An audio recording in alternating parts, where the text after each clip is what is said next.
మీ mobile battery తగ్గిపోయిందా? ఇక్కడ ఒక charging port ఉంది. ఇది నాకు పనికొస్తుందిలే. పబ్లిక్ ఛార్జింగ్ పోర్ట్ లేదా పోర్టబుల్ వాల్ ఛార్జర్‌ని వాడకూడదు.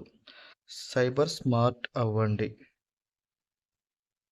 ప్రతిరోజు సైబర్ పరిశుభ్రత పాటించండి. మీ వ్యక్తిగత వివరాలు మరియు మీ సమాచారాన్ని సైబర్ నేరగాళ్లు పబ్లిక్ ఛార్జింగ్ స్టేషన్ల ద్వారా దొంగిలించవచ్చు. మీరు మీ వ్యక్తిగత క్రెడెన్షియల్ లేదా ఇతర ముఖ్యమైన సమాచారం పట్ల రాజీపడే ప్రమాదం ఏర్పడవచ్చు. తప్పనిసరిగా మీ ఫోన్ ఛార్జ్ చేయాల్సి వస్తే కనుక కేవలం గోడకు అమర్చిన సాకెట్‌నే వాడండి. ఆర్‌బీఐ వాళ్ళు ఇచ్చినటువంటి ఇన్ఫర్మేషన్ అండి. ఇది చూడండి, కొత్తగా ఇప్పుడు సైబర్ నేరగాళ్ళు ఏ విధమైనటువంటి కొత్త ట్రిక్ కూడా ఫాలో అవుతున్నారంట. కాబట్టి మీరు మీ ఛార్జింగ్‌ని ఎక్కడ పడితే అక్కడ ఛార్జింగ్ చేసుకోకుండా వీలైనంత వరకు గోడకు అమర్చినటువంటి సాకెట్ల ద్వారానే ఛార్జింగ్ చేసుకోండి. చూసారుగా, ఇది ఆర్‌బీఐ వాళ్ళు ఇచ్చినటువంటి ఇన్ఫర్మేషన్ అండి.